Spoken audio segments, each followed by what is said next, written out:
অ্যানাস কিচেনে আপনাদের সবাইকে স্বাগত। আশা করি সবাই ভালো আছেন।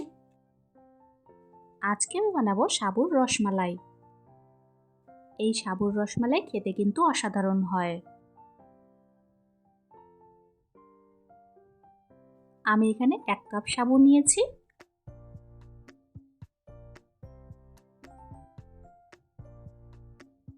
প্রথমে 2-3 বার জল দিয়ে ধুয়ে নেব।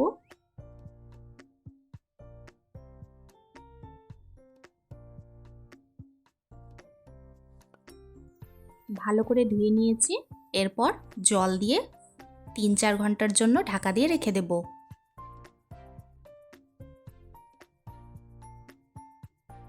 আমি আগে থেকে 1 লিটার দুধকে 600 ml করে রেখেছিলাম, সেটি এখন কড়াইয়ের মধ্যে দিয়ে দিলাম।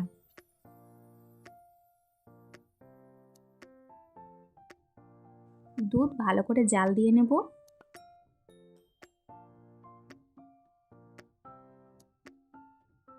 3 ঘন্টা পর সাবুগুলো ভালো করে সোক হয়ে গেছে।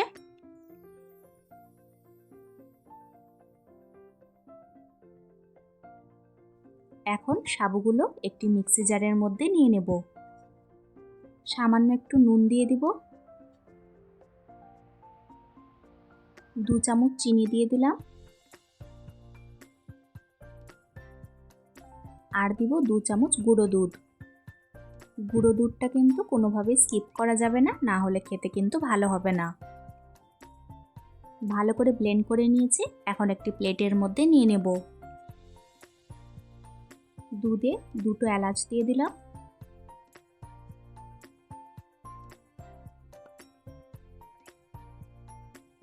সাবুর মিশ্রণটা এখন ভালো করে হাত দিয়ে মেখে নেব।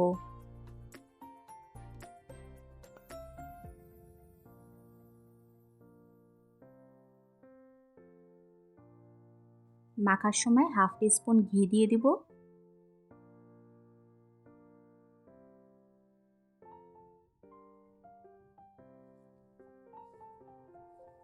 ভালো করে একটু সময় নিয়ে মেখে নিয়েছি।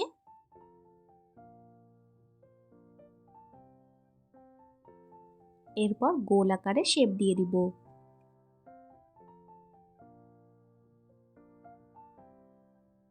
আজকের রেসিপিটা যদি আপনাদের ভালো লাগে, আমার চ্যানেলটিকে লাইক, শেয়ার, সাবস্ক্রাইব করে আমার পাশে থাকবেন।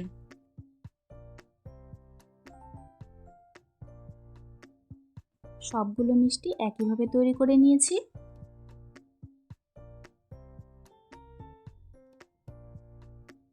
দুধ জাল করে 500 ml করে নিয়েছি।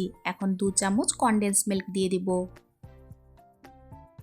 কনডেন্স মিল্ক দেওয়াতে রসমালাইয়ের টেস্টটা ভালো আসবে।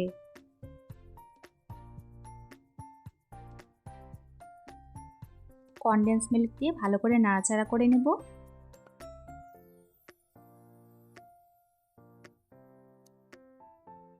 ফুটে আসলে মিষ্টিগুলো ছেড়ে দেব।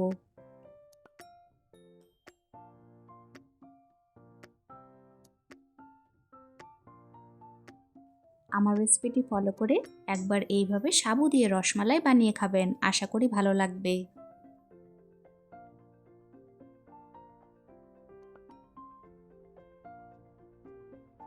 মিষ্টিগুলো দিয়ে আরও 5 মিনিট ফুটিয়ে নেব।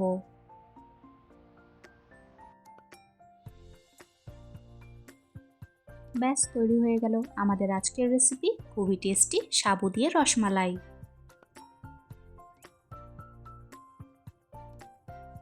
দেখুন দেখতে কতটাই না সুন্দর লাগছে, আর খেতে কিন্তু দুর্দান্ত হয়। তাই আমার রেসিপিটি ফলো করে ঝটপট বানিয়ে ফেলুন। দেখতে সুন্দর লাগার জন্য আমি একটু কেসার দিয়ে সাজিয়ে দিচ্ছি।